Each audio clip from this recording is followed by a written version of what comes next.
नमस्कार, मैं हूं मनोज वर्मा और आप देख रहे हैं अनादि टीवी का खास कार्यक्रम सत्ता का फाइनल। नाक की लड़ाई वाले ग्वालियर चंबल में कांग्रेस लगातार पिछड़ती जा रही है। पहले कांग्रेस नेताओं के दौरे रद्द हुए और अब प्रदेश कांग्रेस के नाथ यानी कमलनाथ का ग्वालियर अंचल का दौरा निरस्त हो गया है। इस दौरे को निरस्त करने के पीछे भले ही एआईसीसी की मीटिंग को कारण बताया जा रहा हो, लेकिन पूर्व मंत्री और लाहार से विधायक डॉक्टर गोविंद सिंह की नदी बचाओ यात्रा की टाइमिंग कुछ और ही इशारा कर रही है। इस यात्रा में पूर्व नेता प्रतिपक्ष अजय सिंह की मौजूदगी भी बताती है कि यात्रा के बहाने उस इलाके में नए राजनीतिक समीकरण जन्म ले रहे हैं। आज हम इसी मुद्दे पर चर्चा करेंगे, लेकिन उसके पहले देखिए हमारी ये खास रिपोर्ट।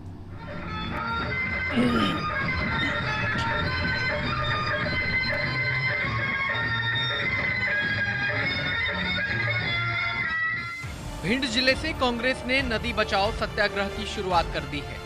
जिला कांग्रेस के तत्वाधान में 5 सितंबर से नदी बचाओ सत्याग्रह यात्रा की शुरुआत कर दी गई है।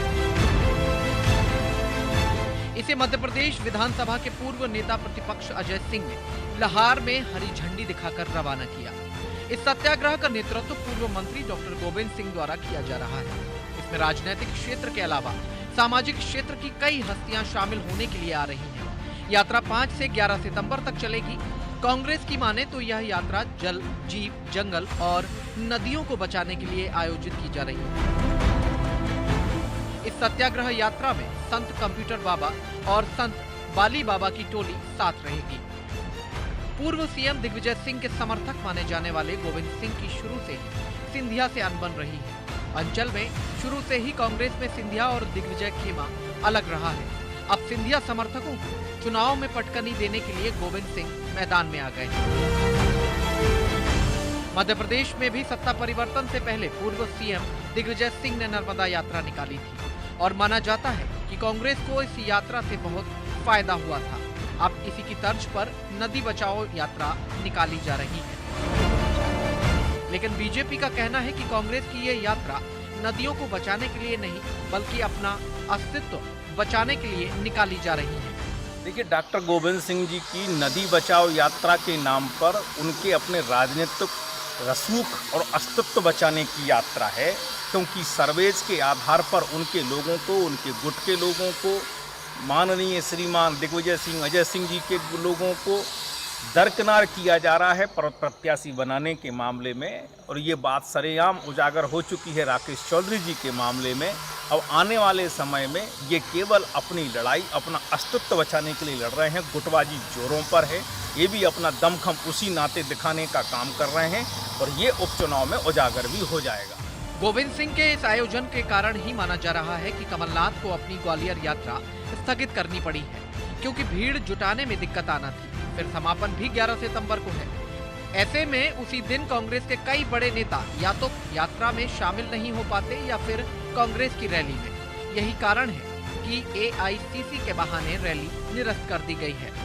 संभावित दौरा था। असल में ऑल इंडिया कांग्रेस कमेटी की कुछ जरूरी बैठकें भी है, जहां आदरणीय कमलनाथ जी को जाना पड़ रहा है। ये दौरा निरस्त नहीं हुआ है, ये पोस्टपोन हुआ है। तो अगली तारीख, आज हम लोग बैठक करेंगे, तो अगली तारीख हम तय करके फिर अपने प्रेस के साथ में बताएंगे। दौरा होगा बहुत जल्दी, दौरे का अगली डेट। वैसे भी मेहगांव से चौधरी राकेश सिंह चतुर्वेदी की दावेदारी को लेकर दिग्विजय सिंह, अजय सिंह और डॉक्टर गोविंद सिंह की तल्खी सामने आ चुकी है।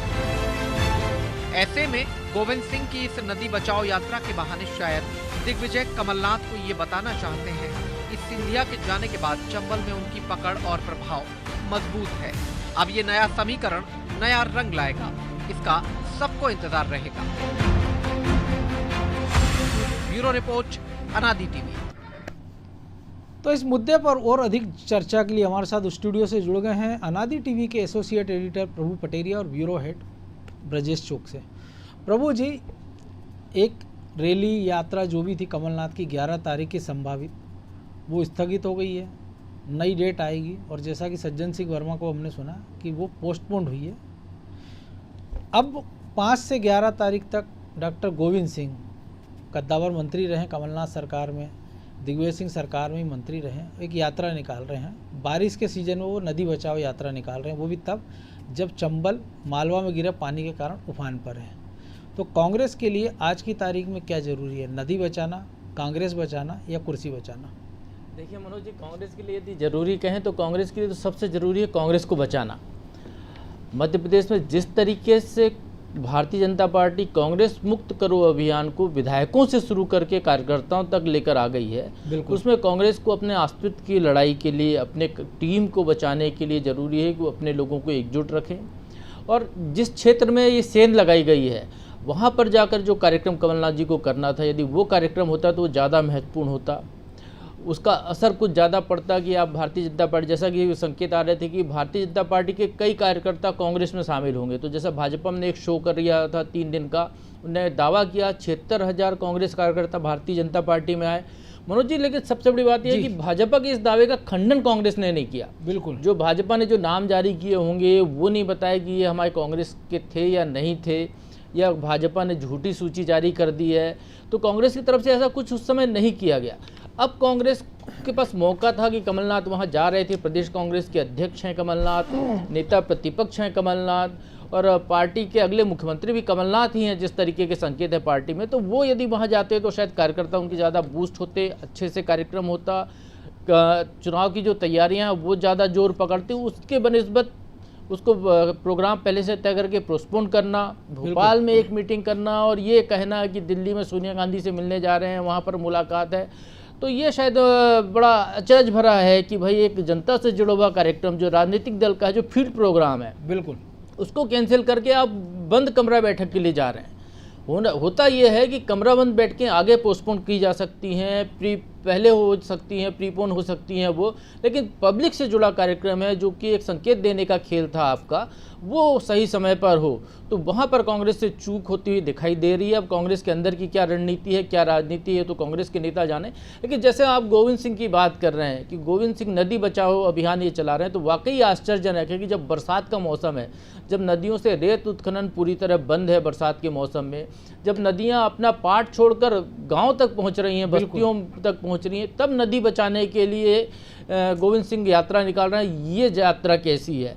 यात्रा यदि होनी थी बरसात के मौसम में तो यात्रा ये होनी थी कि बाढ़ में जो लोग प्रभावित हो रहे हैं उनको बचाने की यात्रा निकालते, उनको राशन पहुंचाने की यात्रा निकालते, उनकी सेवा शुभ करने की यात्रा निकालते, उनको दवाइयां पहुंचाते, उनको कपड़े पहुंचाने की यात्रा निकालते, तो शायद इसका कुछ ज़्यादा इम्पैक्ट पड़ता। लेकिन चूंकि एक बड़ी बात इसमें यह भी है कि गोविंद सिंह ये ऐलान कर चुके हैं, ये उनका आखिरी चुनाव था, अगला चुनाव वो नहीं लड़ेंगे। तो 2.5-3 साल की जो उनकी राजनीति यदि बची है, सक्रिय राजनीति, जैसा कि यदि उनके दावे को सही माने, तो उस 2.5 साल की राजनीति के लिए गोविंद सिंह अपने पूरे राजनीतिक जीवन में पहली बार ऐसी यात्रा निकाल रहे हैं, और वो भी तब निकाल रहे हैं जब वो 15 महीने सरकार में थे, मंत्री थे। उस दौरान क्या गड़बड़ियाँ नहीं हुई थी? क्या इसी दौरान गड़बड़ियाँ हो गई हैं? और वो जब कांग्रेस में थे, मंत्री थे, तब भी वो रेत उत्खनन को लेकर अपने क्षेत्र के सवाल तत्कालीन कांग्रेस सरकार पर उठाते रहे थे। बिल्कुल। तो ये जो अब उनकी यात्रा, ये किसको डैमेज करने का खेल है, ये सवाल यहाँ पर खड़ा होता है। इसी से जुड़ा एक और सवाल है प्रभु जी, जो आपने कहा कि बाढ़ पीड़ितों के लिए, लेकिन जिन राज्य के जिन हिस्सों में बाढ़ आई, चूंकि वहाँ चुनाव नहीं है, हो सकता है इसलिए कांग्रेस ने वहाँ की सुध नहीं ली।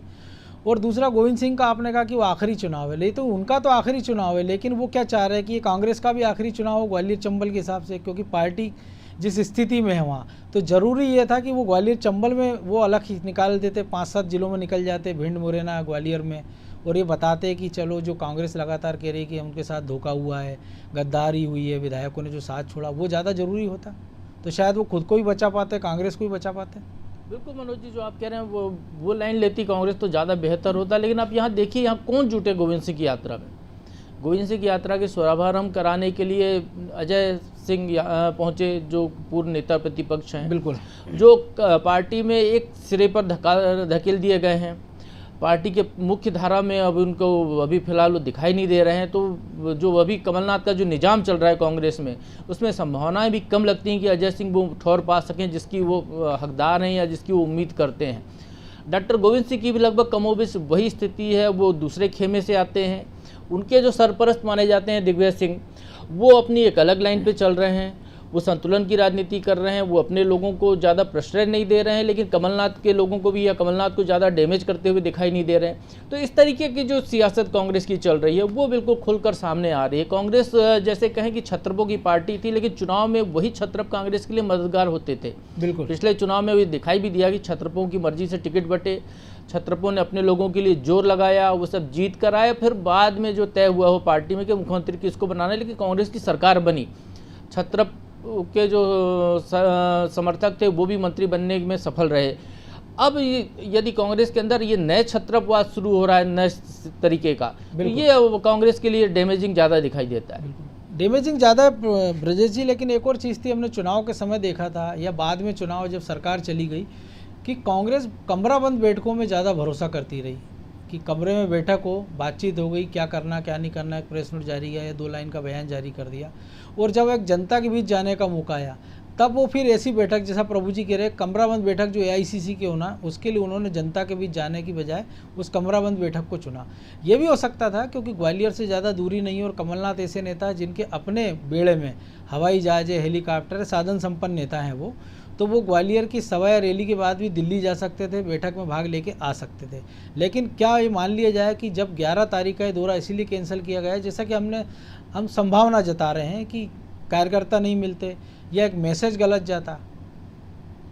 जैसा कि पटेरिया जी ने बताया है मनोज जी, ये सही है कि दौरा कैंसिल करने के पीछे सबसे बड़ा कारण कार्यकर्ताओं का और भीड़ जुटाने का रहा होगा। कांग्रेस में सबसे बड़ी दिक्कत क्या है कि अभी कमलनाथ जी जो हैं वो प्रदेश अध्यक्ष हैं और वो एक मैनेजर की तरह काम करते हैं, CEO की तरह। उन्हें फील्ड में काम करने का वैसा अनुभव नहीं है या वो फील्ड के नेता नहीं है, ज़मीनी नेता नहीं है। वो छत्रप जरूर हैं लेकिन उनके भी अपने क्षेत्र तक सीमित रहे हैं। कांग्रेस में दिग्विजय सिंह जमीनी नेता हैं और उनकी हर क्षेत्र में पकड़ है। अभी भी अपन को देखने में जो आ रहा है, जिस तरह से ये रैली उनकी कैंसिल हुई है, आपने कहा, सही कहा आपने कि वो चाहते तो वो करने के बाद दिल्ली जा सकते थे, एक सही संदेश जाता। लेकिन हो सकता है कि उतनी भीड़ नहीं जुट पाई हो। उसका रीज़न ये है कि जैसे गोविंद सिंह जी एक नदी यात्रा पर निकल रहे हैं, वहाँ पे जो भी वजूद है आज की तारीख में, सिंधिया जी को हटा दिया जाए तो दिग्विजय सिंह का है, कमलनाथ जी का कोई वजूद नहीं है वहाँ पे, उनके कार्यकर्ता नहीं है। इस कारण ये समस्या आई होगी भीड़ जुटाने की। तो गुटबाजी अभी कहीं ना कहीं नज़र आ रही है कांग्रेस में, भले ही ऊपर से दिख रहे हों कि दिग्विजय सिंह और कमलनाथ एक हैं, लेकिन जिस तरह से ये घटनाक्रम हुआ है उससे लग रहा है कि अंदर कुछ ना कुछ गड़बड़ चल रही है। क्योंकि एक गुट हावी होने की कोशिश कर रहा होगा, दिग्विजय गुट वहाँ पे, कि अब जो मौका मिला है, जो खाली जगह हुई है, उससे ये गुट बढ़ सके और पूरे प्रदेश में जो एक इलाका खाली हुआ है उस पर भी अपना कब्जा जमा सके। इसमें कमलनाथ जी कमज़ोर नज़र आ रहे होंगे। ये गुटबाजी के कारण ये जो रैली हुई है वो निरस्त हुई है और दिल्ली दौरा एक बहाना है, मुझे ऐसा लगता है मनोज जी।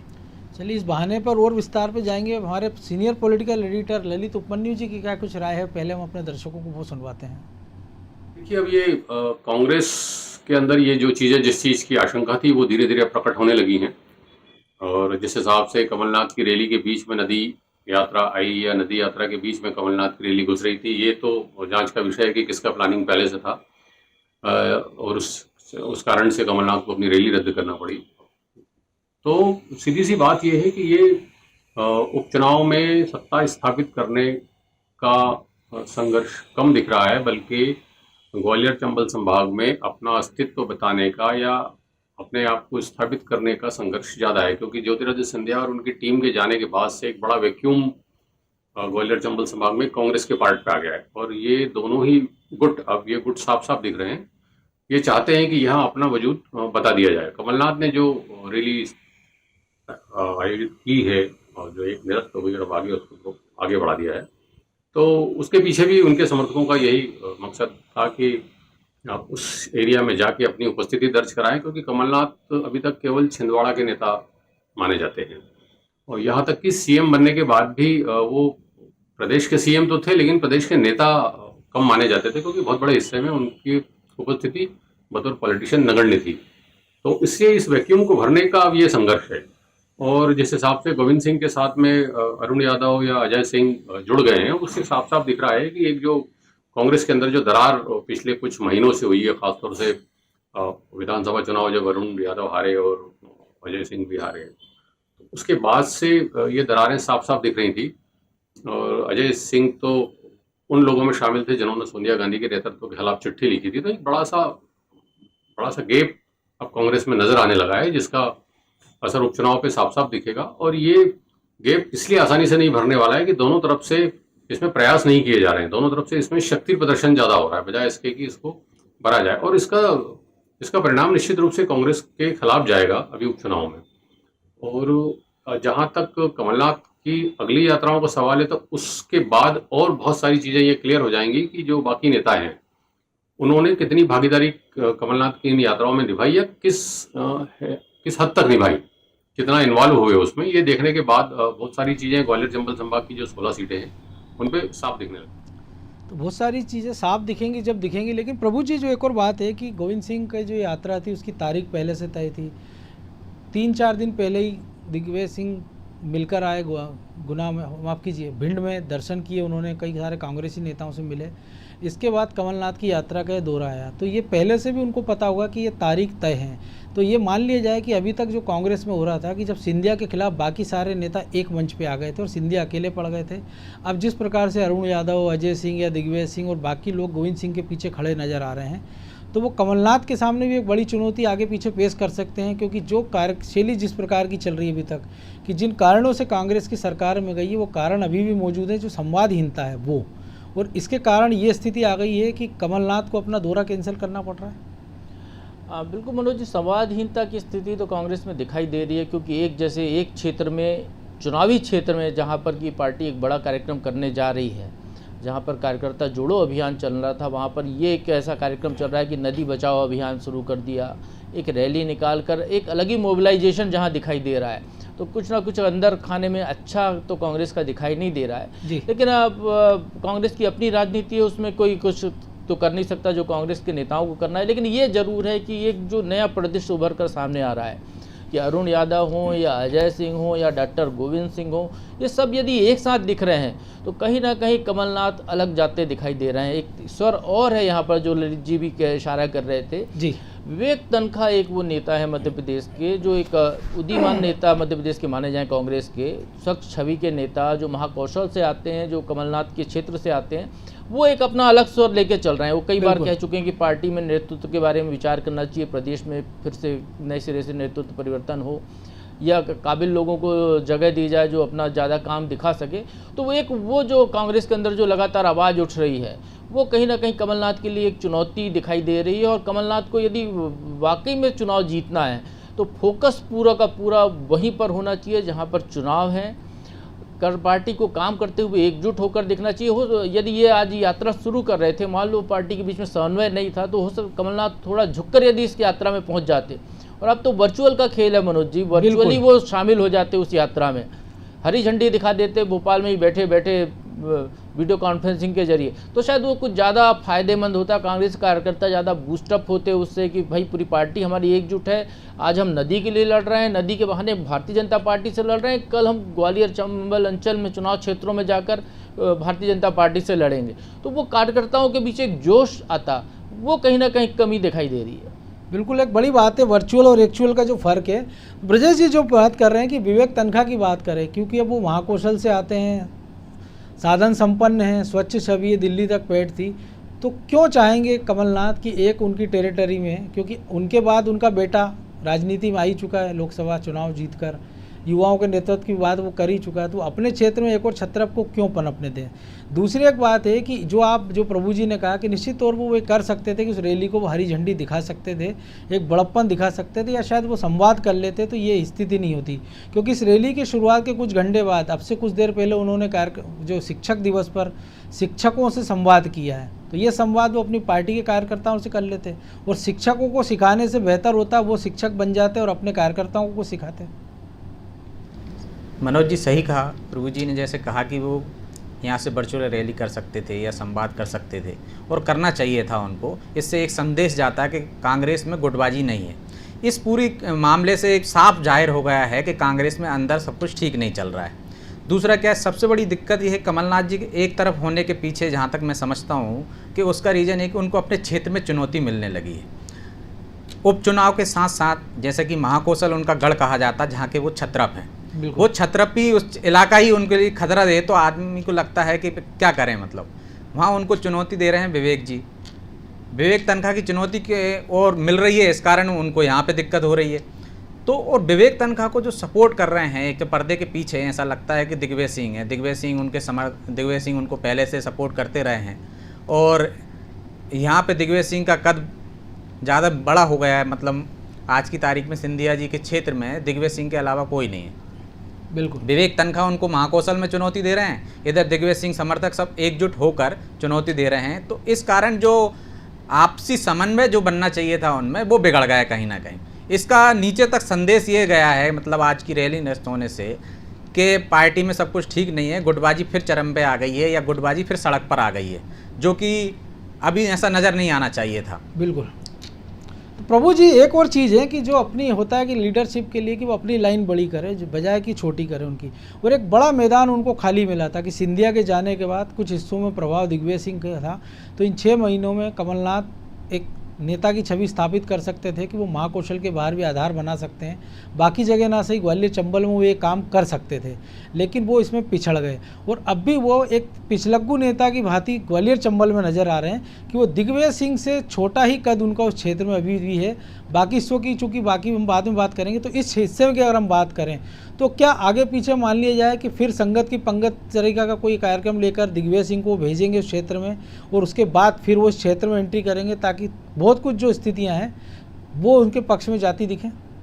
देखिए मनोज जी, कांग्रेस में यदि ट्रम्प कार्ड कहें कांग्रेस को, जैसा कि पैकेज में भी बताया कि कांग्रेस की जो पिछली सरकार बनी थी उसमें बहुत बड़ी भूमिका दिग्विजय सिंह की थी। बिल्कुल। उन्होंने एक नर्मदा परिक्रमा की थी, प्रदेश के 125 से ज़्यादा विधानसभा क्षेत्रों तक वो पहुँचे थे, और जिन क्षेत्रों में दिग्विजय सिंह पहुँचे थे वो आदिवासी सीट्स भी उसमें थी, वहीं से जीत कर कांग्रेस आई और उसके बाद वो सरकार बनाने की स्थिति पर पहुँची थी। तो दिग्विजय सिंह वो नेता है जिनका खासा प्रभाव है पूरे प्रदेश में, कांग्रेस के कार्यकर्ताओं के बीच में भी, जनता के बीच में भी उनकी एक अपनी छवि है अलग। और दिग्विजय सिंह को के खिलाफ बोलने वाले भी बहुत लोग हैं, नापसंद करने वालों की भी संख्या है, तो उनको पसंद करने वालों की भी बहुत बड़ी संख्या है। दिग्विजय सिंह को आप नकार नहीं सकते हैं कि दिग्विजय सिंह राजनीति में नहीं है। जो कमलनाथ या दिग्विजय सिंह दो चेहरे सामने रखेंगे तो व्यक्ति दिग्विजय सिंह को या तो पसंद करेगा या नापसंद करेगा, वो न्यूट्रल नहीं रह सकता, जैसा कि कमलनाथ के लिए हो सकता है कई जगह पर, क्योंकि वो उस क्षेत्र में पहचान ही नहीं है कमलनाथ की। यदि हम ग्वालियर चंबल की बात करने जाएँ तो दिग्विजय सिंह वो चेहरा हो सकते हैं जो कि अपनी जमावट वो कर रहे हैं लगातार। अकेला ये अभी जो ददरुआ धाम का उनका दौरा, ये अकेला दौरा नहीं था, इसके पहले भी उस क्षेत्र में गए हैं, वो लगातार जाते रहते हैं। और मनोज जी, सबसे बड़ी बात यह है कि आज जब वो नदी यात्रा निकल रही थी तो अशोकनगर में दिग्विजय सिंह के जो बेटे हैं, जो जयवर्धन सिंह, उनने एक बड़ी रैली निकाली है, वाहन रैली निकालकर एक संदेश देने की कोशिश की है। और कि वो संदेश वाकई में एक संदेश है सब पूरी कांग्रेस के लिए भी, भारतीय जनता पार्टी के लिए भी, कि उनकी रैली में लगभग 400-500 गाड़ियों का काफिला चल रहा है। बिल्कुल कर रहे हैं वो कांग्रेस के लिए रैली, लेकिन वो एक अलग जगह पर एक अलग क्षेत्र उन्होंने चुना है, अलग लोगों के साथ वो लगे हुए हैं। जबकि वो यदि चाहते तो गोविंद सिंह भी दिग्विजय सिंह कैंप से ही जुड़े हुए माने जाते हैं, वो चाहते तो वहाँ भी शामिल हो सकते, लेकिन अपना एक अलग जगह पर अपना एक वजूद साबित करने की कोशिश। उन्होंने कहा सिंधिया के मुकाबले यदि कोई है तो युवा चेहरा यदि आप देखते हैं कांग्रेस के अंदर तो मैं हूँ, ये जयवर्धन सिंह ने वहाँ पर संदेश देने की कोशिश की है। ये जवाब उस नकुलनाथ के बयान को भी है कि मेरे नेतृत्व में कांग्रेस की युवा लीडरशिप चलेगी, अगला उपचुनाव मेरे नेतृत्व में लड़ा जाएगा, तो उसको भी एक वो चुनौती दे रहे हैं। तो ये कांग्रेस के अंदर खाने में जो चल रहा है वो दिखाई दे रहा है। सारी चीज़ें सतह पर आ चुकी हैं।